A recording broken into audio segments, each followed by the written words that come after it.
Hey friends, happy Friday.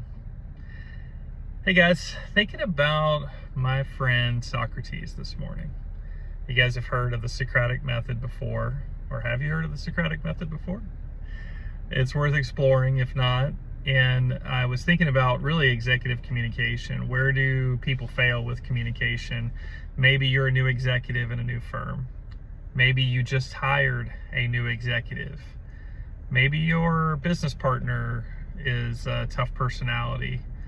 You know, there's a lot of scenarios. Maybe you're dealing with a vendor who's hard charging, right? How do you work with those individuals? How do you do it the best, I should say? And I see this a lot, especially with, I'll chat with you guys that are new hires somewhere, right? I know that a couple of you that I've worked with closely, you've landed in a new role. I have a friend who the announcement hasn't been made yet, but just about to be a new, let's just call it head of technology at a pretty big company, Fortune 1000. Okay, that person is going to encounter, a CFO that's going to be really hard charging, a CEO that's been successful for a reason. Their boss, the CIO, is going to be a really successful, accomplished person. So how do you partner with all those people? Then you have the business people. Don't get me started on the business people, right? You've got head of sales, you've got head of customer experience, whatever it is. So this individual is going to have to effectively work with all of those people. So if that's you, I'm chatting with you right now. If you any other difficult personalities, just some thoughts for you today. So what is the Socratic method, first of all? The Socratic method, to me, is simply just asking questions instead of making positive statements. I'll give you an example. I worked very closely with an executive one time that, again, very successful. This person had, everywhere they had been, everything had turned to gold. So their ideas were always the right one, right? And how they did things were the way to do things. And I was kind of young in my career at the time. I was on the rise, I would say, but I didn't really have any influence with this person. I was more in the seat of learning from them. So, but there were often times where, because I was more on the front lines, I was hearing from clients, I was in a lot of the meetings that this person was too busy to be in. I knew everything about our offerings, I knew everything about client needs, and sometimes that person who's on the front lines is a lot of times like you're seeing ideas, you're seeing ways that we can help clients better, you're seeing ways that we can build offerings better to support clients, right? Whatever your business is. And this individual, again, had a lot of success, but doing things the old way, so to speak. And so I would try to bring suggestions, and those suggestions were almost always shot down.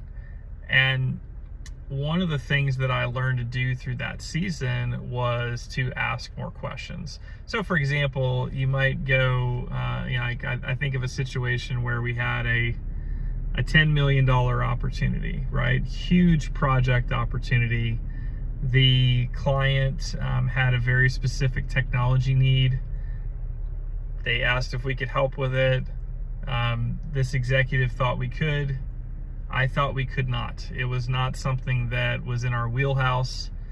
So, when we get back to the shop to start scoping out how are we going to help this client, I needed to be fast. I needed to go, okay, so, executive leader of mine, how do we think we're going to deliver this work, right? How do we intend to communicate this to the team to make sure that we can deliver this work?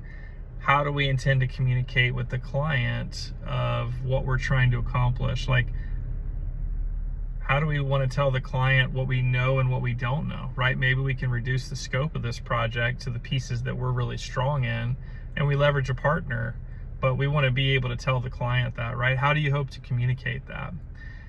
Learning how to ask those kind of questions versus we should not take on this project. Our firm can't deliver this work successfully. our client needs full transparency about how we're going to deliver this work. Like making those kind of statements would have, it would have got me let's say this, it would have got me in a place where I would have no longer been able to influence the deal, influence the client, influence this executive leader. And so my encouragement today is nothing more than this. If you're in a situation where you're dealing with strong personalities, whether you're in a new job, etc., try using the Socratic method. Maybe that's a way that you can start getting more to the bottom of things, helping influence people a little bit better. Questions over statements. Hope it helps.